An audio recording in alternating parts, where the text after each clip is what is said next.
Como neutralizar o pensamento ansioso antes que ele te arraste para o fundo do poço emocional e te deixe completamente destruído e destruída por horas depois desse evento? Acho que todo ansioso e ansiosa sabe muito bem o que é isso, que os pensamentos eles têm uma capacidade de jogar numa crise que você não precisava passar e que gera muito desconforto emocional e até mesmo físico. E hoje a gente vai falar sobre como parar esse processo.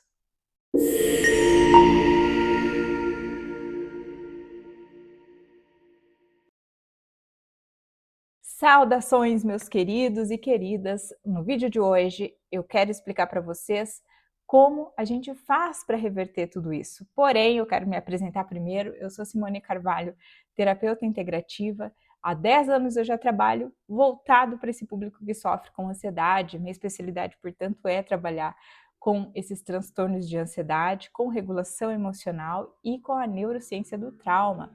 Tenho os meus atendimentos presenciais e online. Para você saber sobre os meus cursos, os meus atendimentos e todas as informações ao meu respeito, você tem o link aqui abaixo na descrição do vídeo.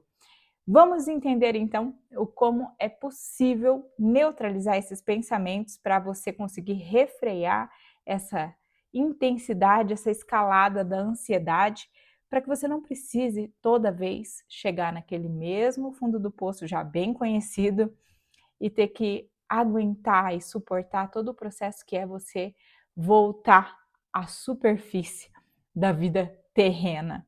Vamos lá? O nome dessa técnica que eu vou ensinar para vocês já é bem pesquisada e bem conhecida nos meios científicos. Ela se chama Self-Distance Talk ou dialogando consigo em terceira pessoa. Ela ajuda a diminuir a reatividade, a diminuir as respostas intensas da ansiedade e a se regular emocionalmente. Então, bora aprender essa técnica. Basicamente, essa técnica consiste em você realizar um diálogo consigo mesmo, assim como você já faz.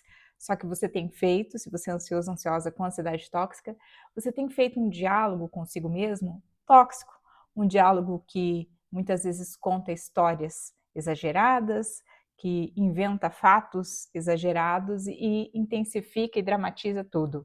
Esse é o diálogo do ansioso consigo mesmo.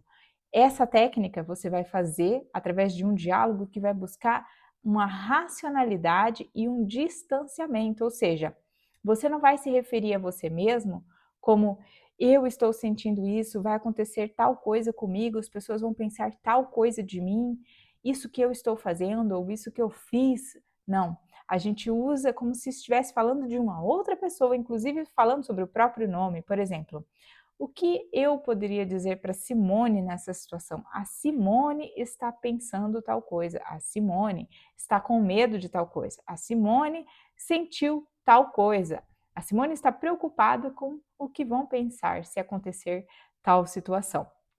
E eu vou desenrolar mais sobre essa técnica certinho, passo a passo de como você faz para reverter essa grande espiral, esse grande rodamuinho que te leva para o fundo do poço emocional quando esses pensamentos tóxicos começam e você não consegue freá-los. Antes disso, se você ainda não me segue, clique aqui no botão, se inscreva, ative o sininho para receber mais notificações e não esquece de deixar o seu comentário se você sofre com esse tipo de padrão ansioso e se você está disposto ou não e se já conhece essa técnica de dialogar consigo mesmo em terceira pessoa. Gente, vocês sabem por que essa técnica funciona? Eu acho que isso é extremamente importante que você saiba. Você tem que saber como a sua mente funciona se você quer melhorar da ansiedade. Isso faz parte do processo, se chama processo de psicoeducação ou educação em neurociência. Você precisa entender e isso vai fazer sim diferença na tua compreensão de como você vai aplicar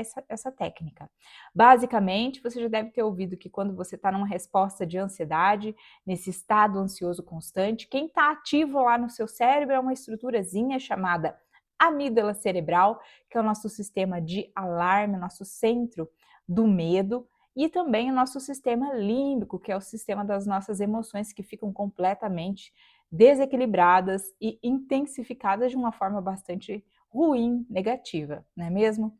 Quando a gente usa esse tipo de técnica que eu vou ensinar para vocês, nós vamos ativar uma outra região do cérebro que normalmente não fica ativa quando nós estamos nesse processo da ansiedade, que é o nosso córtex pré-frontal, essa região aqui logo atrás da nossa testa, responsável pelo processamento lógico, pelo raciocínio, pelo autocontrole, pelo planejamento. Ele também modula as nossas respostas emocionais. E é por isso que quando a gente faz esse tipo de técnica, a gente incentiva essa região do cérebro se acender. Imagina naquele exame da tomografia ou da ressonância eletromagnética, que essa área do teu cérebro vai ficar mais acesa quando você aplicar essa estratégia. Isso vai fazer com que você diminua a atividade nessas outras duas regiões que estão super ativas na resposta da ansiedade tóxica e que podem culminar numa bela de uma crise de ansiedade. Você já percebeu como é fácil muitas vezes para você dar um conselho para uma pessoa que está numa situação emocionalmente desequilibrada e difícil? Sabe por que você consegue fazer isso? Porque você tem um distanciamento emocional dessa situação. Você não está imerso nessa situação. Portanto, você está pensando com o teu cérebro lógico. Essa pessoa que está imersa nessa situação está lá naquele sistema de alarme, no sistema límbico, na amígdala cerebral. Ela está completamente cega, é como se ela estivesse no centro de um furacão e ela não consegue enxergar as soluções, as possibilidades que muitas vezes estão bem próximas. Então, basicamente, é isso que a gente quer fazer, só que com a gente mesmo.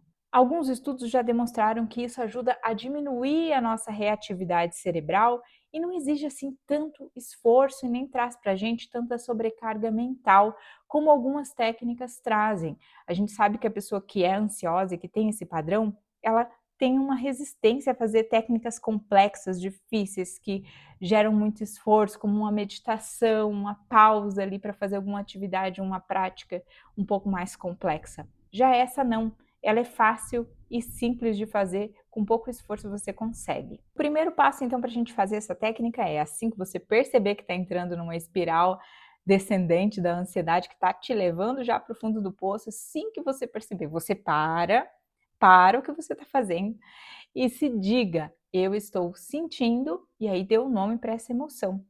Não use apenas ansiedade, existem uma série de nuances de emoções. Se você nunca ouviu falar sobre roda das emoções, depois eu sugiro que você pesquise aqui na internet esse gráfico, vai aparecer algumas rodas para você e você vai ver que tem emoções centrais, emoções secundárias e terciárias. Ali você vai ver que tem uma emoção central, por exemplo, que é o medo, e a partir do medo você tem uma série de outras emoções.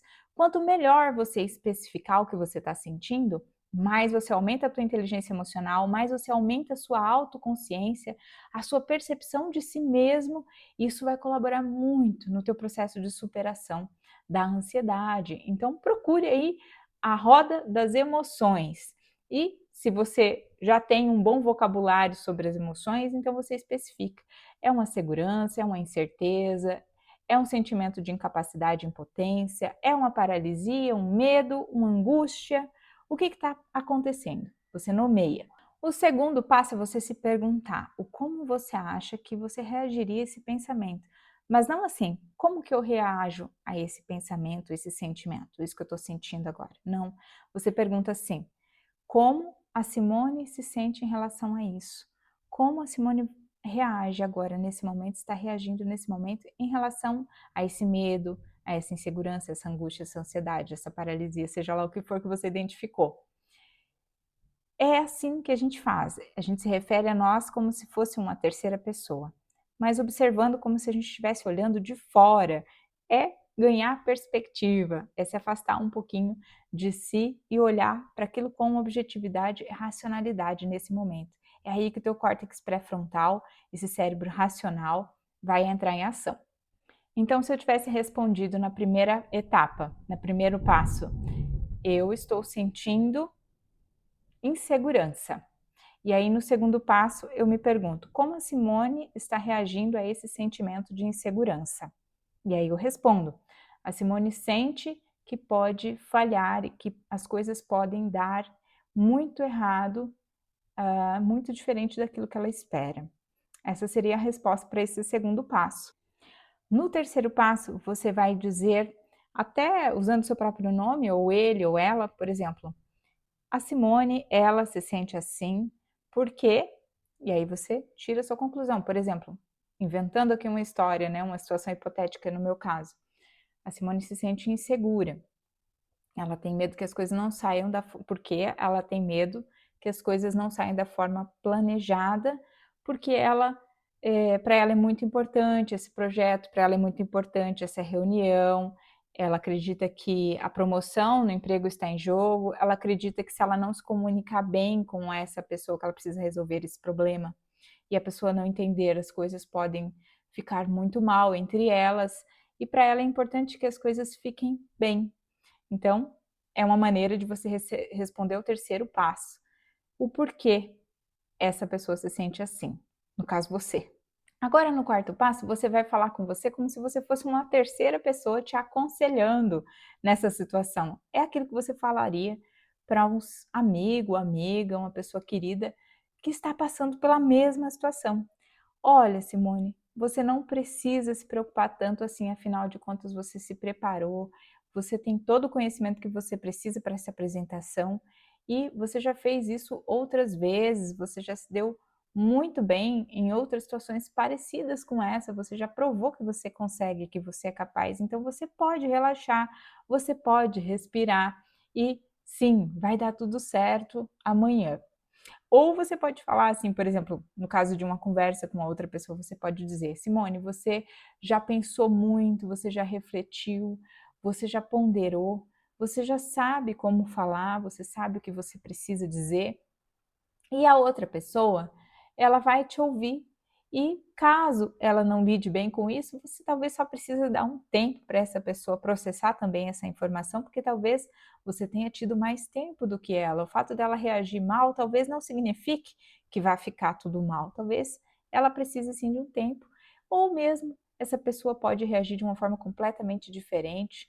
Afinal, ela gosta de você, ela respeita você e ela vai te ouvir com carinho e com consideração e vai ficar tudo bem. Essa é uma forma de aconselhar a si mesmo como uma terceira pessoa faria na mesma situação que você está. E no quinto e último passo dessa técnica, você vai falar o que você poderia fazer, trazer soluções, apontar soluções, caso a situação acontecesse da pior forma possível, caso o pior cenário possível se concretizasse. Por exemplo, a Simone está insegura em ter essa conversa e as coisas saírem muito mal e a outra pessoa responder de uma forma completamente desequilibrada, instável e que não vai ficar legal. Simone, mas se acontecer isso que você está pensando, na hora, talvez você tenha uma ou duas opções do que fazer. Você pode simplesmente dizer para essa pessoa que você entende e que você vai esperar com que ela reflita, afinal você já teve esse tempo para refletir e quando vocês estiverem mais calmos ou quando essa pessoa processar isso que foi dito, ela pode te procurar para vocês conversarem e resolverem essa situação. Você também pode simplesmente comunicar essa pessoa e caso ela não entenda, caso ela não queira entender, você pode ser firme e se posicionar dizendo que você raciocinou e refletiu muito e esse é o seu posicionamento final e entender que a reação do outro é uma resposta que diz respeito ao outro e é da responsabilidade do outro e você não tem o controle sobre isso. Você tem o controle sobre o que você faz, mas não sobre como o outro reage. E você pode sim respirar diante dessa situação e, mesmo que seja tenso, ficar calma e sob controle. Você também pode pensar na reunião. Caso você esqueça o que você precisa na reunião, você pode recorrer às suas anotações, você pode recorrer aos slides, aos tópicos do slide, porque afinal você também pode errar, você é um ser humano e todo ser humano é passível de erro. Isso não quer dizer que você é menos capaz ou de que você não é boa o suficiente naquilo que você faz. Simplesmente, se acontecer o pior, você pode pedir licença para as pessoas, dar uma respirada, falar: eu preciso tomar um copo d'água, eu estou um pouco ansiosa com essa apresentação, peça desculpas, revise os tópicos e retome a partir de onde você parou. Esse seria ou não seria um bom conselho no pior ou na pior das hipóteses que essas situações acontecessem? Esse é o quinto passo, então, e último passo dessa técnica. E isso, gente, faz parte de uma reestruturação cognitiva, ou seja, uma reestruturação dos pensamentos ansiosos, que faz parte do processo de superação da ansiedade, mas não apenas, porque a gente também precisa fazer coisas que envolvam o nosso corpo. Afinal, não é possível se acalmar apenas usando a mente. Essa técnica ela ajuda a desprogramar, a desconstruir a intensidade emocional desses padrões de pensamentos ansiosos. Mas para você superar a ansiedade de uma forma definitiva na sua vida, essa ansiedade tóxica, você precisa aprender a usar o seu corpo nesse processo. E é isso que você vai aprender aqui nos vídeos do canal e também nos meus atendimentos e nos meus cursos disponíveis todos aqui no link da bio. Se você ainda não seguiu o canal, siga, clica em inscrever-se, ative o sininho e me diga, você já fez alguma coisa parecida com isso de uma forma assim intuitiva? Alguma vez você já se conversou, já teve esse diálogo com você mesmo, trazendo esse lado racional? Porque algumas pessoas já fizeram, eu mesma no passado já tinha feito antes mesmo de saber que isso era uma técnica, mas não era tão estruturadinho assim. Comenta aqui se você está disposto a aplicar e como você sente que a ansiedade tem afetado a sua vida. Talvez isso me inspire a trazer outros temas aqui que vão ser de interesse de todos. Eu espero que eu tenha lhe ajudado de alguma forma com esse vídeo e quero muito saber como que vocês se sentiram aplicando essa estratégia. Muito obrigada por assistir, eu espero que você se cuide e lembre-se, a ansiedade se supera um dia de cada vez.